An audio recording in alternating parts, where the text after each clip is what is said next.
Assalamualaikum warahmatullahi wabarakatuh. Salam budaya. Jumpa lagi para sedulurku semuanya di seluruh Nusantara di dalam channel Saung Mas 81, channel yang menceritakan tentang sejarah-sejarah para leluhur-leluhur kita, orang tua kita yang soleh dan solehah, dan juga amal serta spiritual yang saya jalani secara pribadi. Apa kabar para sedulur? Mugi-mugi para sedulur selalu diberikan kesehatan, waluyajati lawan rahmat lan hidayah saking kersanipun Gusti Allah Subhanallahu wa ta'ala. Amin, amin ya robbal alamin. Izinkan para sepuh-sepuh di seluruh Nusantara, saya ingin menceritakan tentang sejarah dari naskah Mertasinga tentang wasiat Sunan Kalijogo kepada Panembahan Ratu.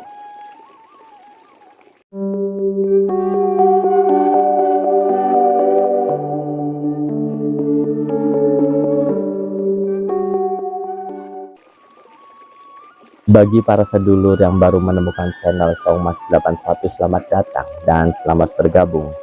Bagi yang sudah mensubscribe, like, dan juga selalu berkomunikasi silaturahmi di dalam komentar, kami mengucapkan matur suwun sangat. Mugi-mugi rezeki para sedulur yang jauh didekatkan, yang di atas diturunkan, yang di bawah dinaikkan, dideraskan bagaikan air jam-jam yang terus mengalir tiada henti. Amin, amin ya robbal alamin. Bismillahirrahmanirrahim. Diceritakan sebuah peristiwa di Pakungwati semasa pemerintahan Panembahan Ratu. Peristiwa ini terjadi sebelum wafatnya Kanjeng Sunan Kalijogo. Di dunia ini memang banyak sekali para sedulur hal-hal yang membuat kita ingin melakukan sesuatu perubahan, baik dalam kehidupan dan juga perubahan di dalam khususnya perekonomian. Semua itu pasti akan terwujud asalkan Allah meridhoi dan juga direstui oleh orang tua. Karena apa? Doa orang tua mengiringi setiap langkah kita, asalkan dalam hal untuk mendapatkan gemerlapnya itu kita bersikap jujur dan jangan takabur. Diceritakan Ki Palidada hatinya merasa sedih mengingat akan keberuntungan junjungannya dibandingkan dengan apa yang diperoleh oleh raja-raja di seberang. Dia selalu memikirkan bagaimana caranya untuk mengikuti jejak mereka. Pikirnya, raja-raja dari seberang itu dagangannya selalu untung, sedangkan tuannya Panembahan Ratu rezekinya morat-marit. Oleh karena itu, Ki Palidada kemudian menghadap Panembahan Ratu dan disampaikan keresahannya. Ki Palidada berkata para sedulur bahwa dia sanggup untuk membantu kehidupan Panembahan seperti halnya para raja-raja di seberang. Atas usul itu, Panembahan Ratu berkata, "Palidada, aku harus berdagang apa?" Dijawab Ki Palidada, "Kita akan berdagang beras karena besar keuntungannya." Mendengar bujukan itu, Panembahan setuju dan segera memerintahkan untuk menyiapkan beras. Tak lama kemudian para sedulur, karung-karung beras telah menumpuk di bibir pantai. Kemudian karung-karung itu seperti gunung dan sudah disiapkan juga kapalnya. Mari kita lanjutkan ceritanya melalui video yang sudah saya siapkan untuk para sedulur semua. Bismillahirrahmanirrahim.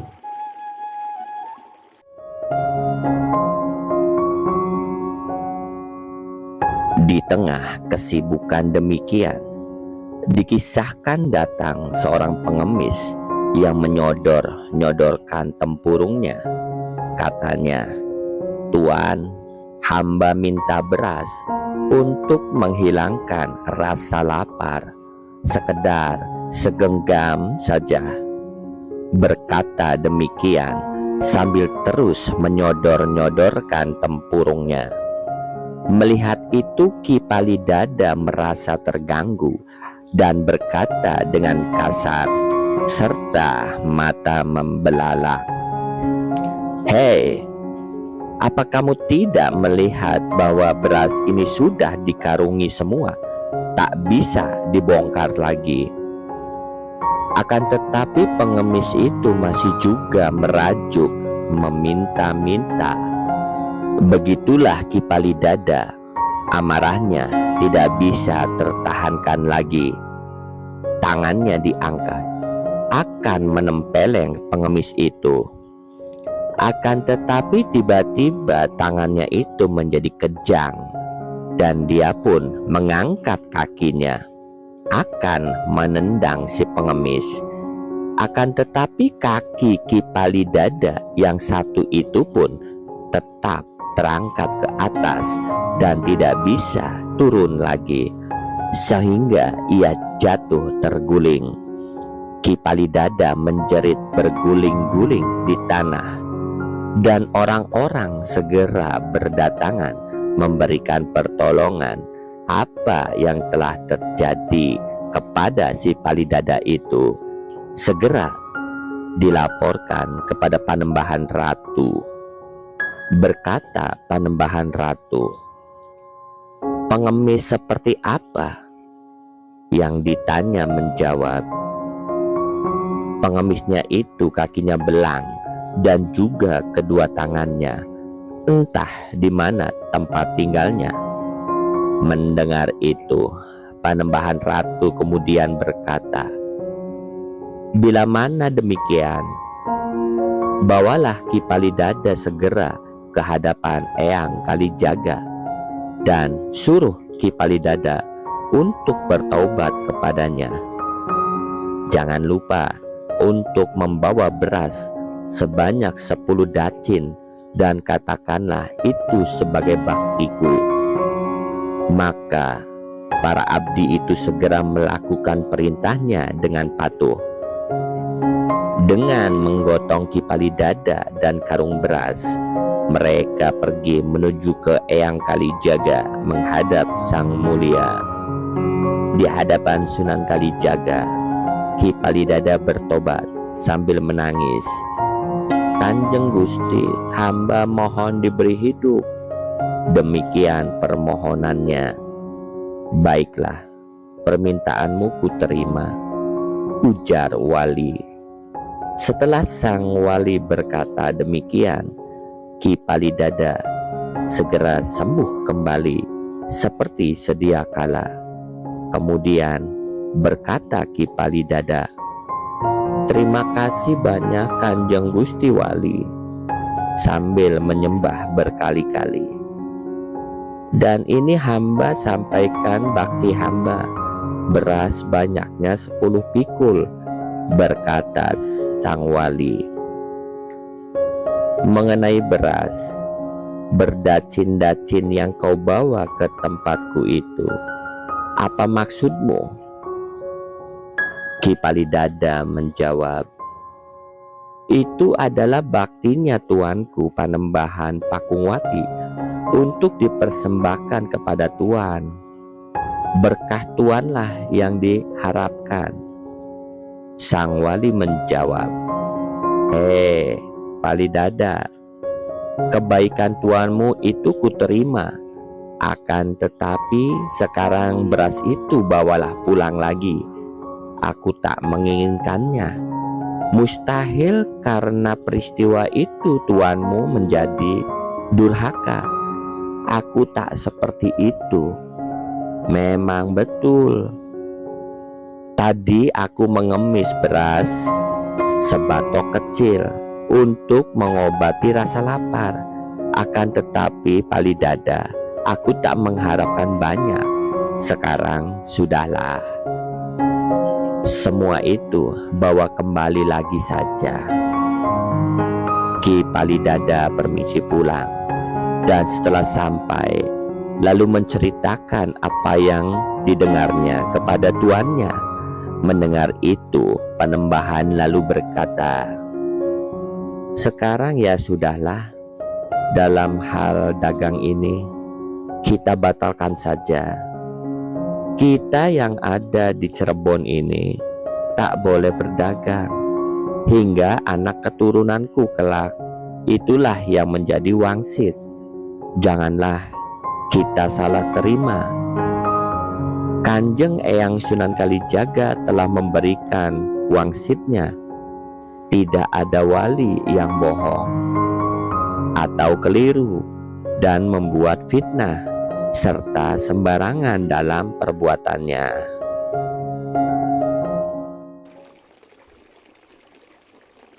Alhamdulillah.